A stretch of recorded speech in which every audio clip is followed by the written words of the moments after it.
Okay, so today we're going to talk about the steps of protein synthesis.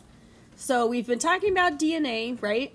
And DNA controls everything about you. And the reason it's able to do that is because it controls all the proteins that are made. So, for example, if you have curly hair, it is because the proteins in your hair can actually sulfur bond with other sulfurs in your hair, and it creates like the hair curling, like bending on itself, because it's actually bonding. If you have straight hair, then you don't have that. Okay, so protein synthesis is broken into two steps. Hopefully you already have your paper set up. Step 1 is transcription. So step 1 of this process, we already labeled on our paper, is called transcription, right? And then step 2, we're going to draw on the second page, and that is called translation, okay? So first of all, where is all the DNA located in a cell? Yes, in the nucleus. So you are going to draw yourself an awesome nucleus. Don't make fun of me, it's awesome. Yep.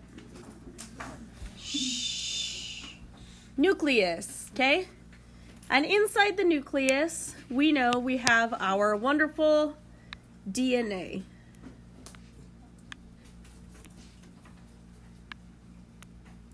And I'm just going to try and show it kind of zoomed in. So this will be like A, T, C. Okay? You get it? That's DNA. Those are the bases.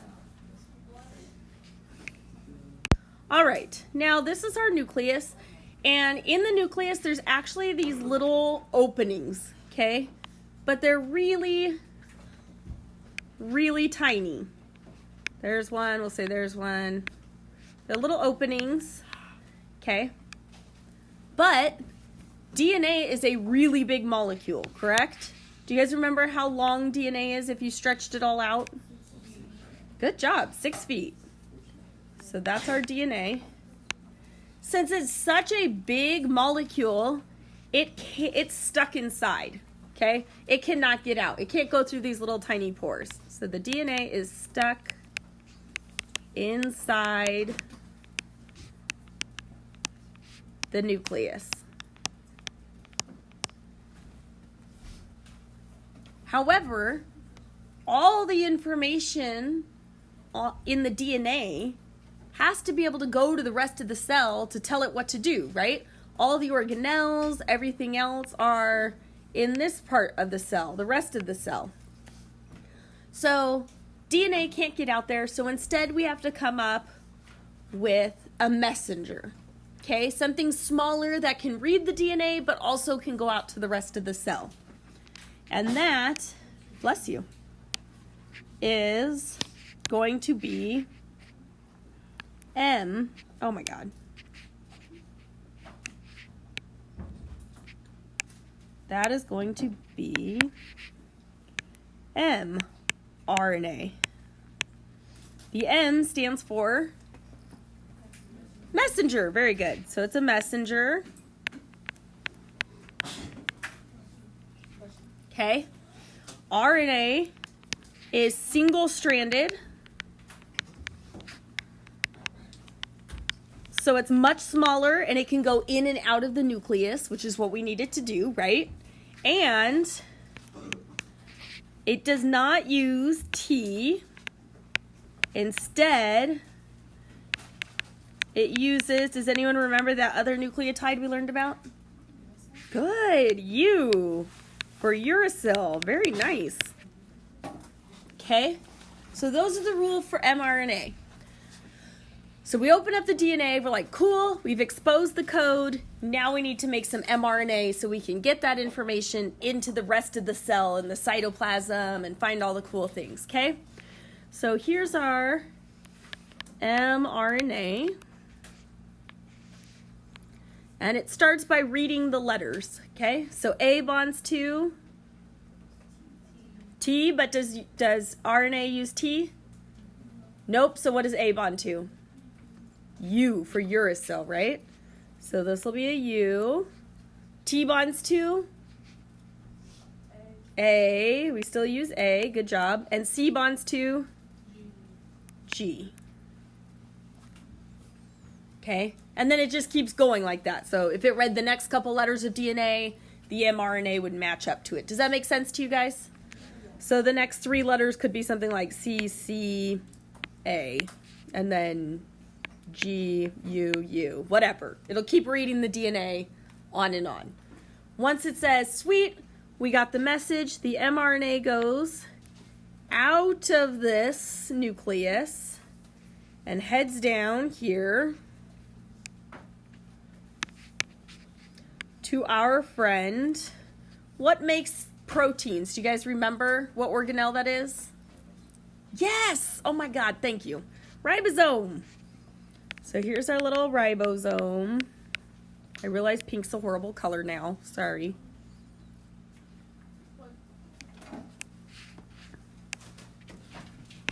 So our mRNA finds our little ribosome. Okay, we know it's U, A, G, C, C, A, G, U, U. Okay, that's our mRNA, yes? We're kind of following along with this so far? Cool. Okay, now the ribosome somehow has to be able to read this mRNA. So floating around in the cytoplasm and stuff, okay, are these things that are called tRNAs. Convenient. Look at, I made them look like T's. Get it? You're welcome. Okay, the tRNA is transfer RNA because they transfer the proteins to the ribosome.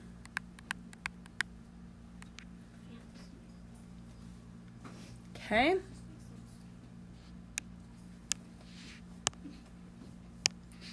So here's our little T's. I'm going to outline them in black so it's just easier for you to see too, okay?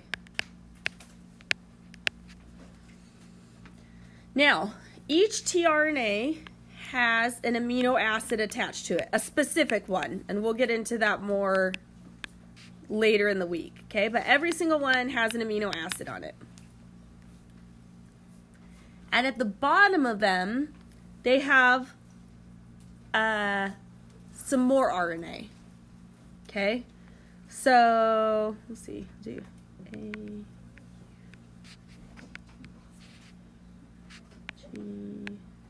G, U, etc. Okay? Now, RNA is always read in 3 letters. Everything in DNA is a 3-letter word. Kind of convenient, not very hard to spell. Okay? And we call these codons. So now the tRNA matches its anticodon, which we can put at the bottom, anticodon, because it's the opposite, to the codons. So UAG would bond to what? U bonds to? U bonds to? A. Good job, guys. A. A bonds to? U. And G bonds to? C. Okay? So if you look, this one's a match, right? So this tRNA will bring its amino acid in, and it matches. It's A, U, C. Okay? Then it leaves this amino acid behind. And guess what's going to happen? It's going to read the next codon. And what's that going to pair to? CCA is going to be a part of GGU. So that's going to come in here and bring its amino acid. And what happens, I know you guys probably have more room on your paper than I do on this little screen. So forgive me while I do this real quick. There we go. Yes, my screen's bad. Sorry, guys.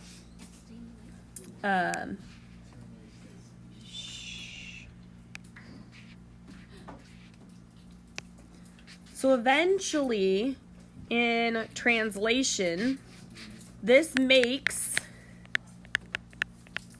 a chain of amino acids. That's what AA is. And what does probably thousands of amino acids all together form? You're right. Say it loud. Yes, thank you. Protein. And that is the whole goal of protein synthesis. Okay? So, before you panic and go, I'm never going to remember what this picture represents, let's summarize the steps. We cool with that? So you can write this down wherever on your picture, on your paper that you have room. Let's summarize it, okay? Just to give us some more room. Okay. So for protein synthesis, we have step 1 is called what? Yes, transcription.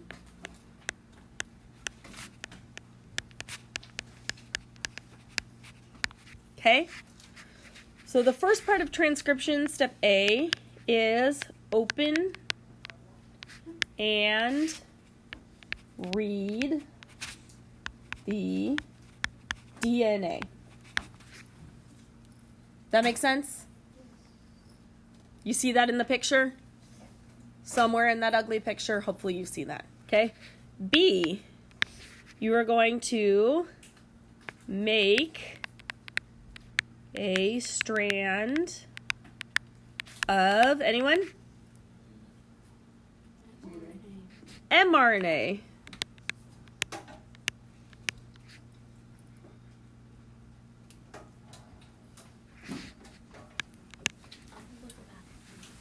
Okay, the mRNA then leaves the nucleus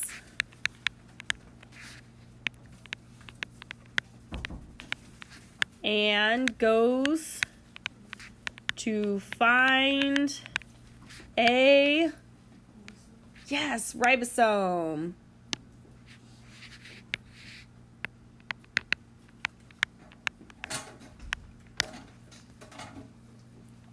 That's transcription.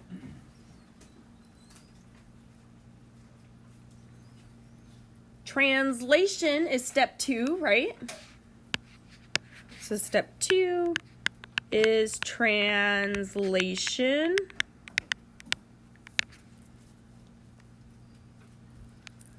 Where the ribosome reads, what does it read?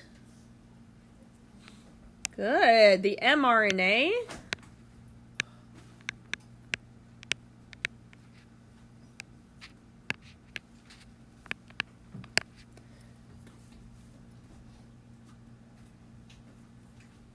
And then it matches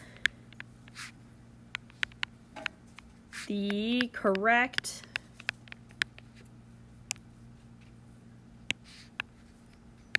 tRNA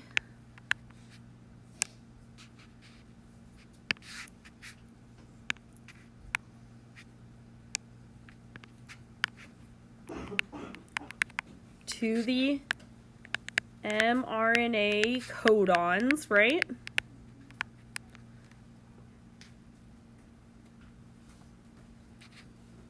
C, this is repeated until what is made? What's the big thing we're trying to make? The protein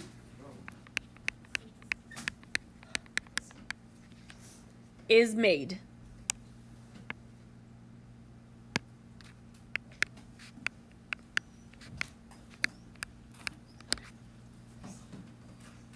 Now, later in the week, there is a specific way in which we know what tRNA is going to match up with what amino acid and how to do that. So we can actually look at the chart. We're going to look at this certain kind of chart and be able to predict, like, okay, if the mRNA says AUG, what amino acid does that stand for? We can actually break it all the way down like that and then use it to build the proteins one amino acid at a time.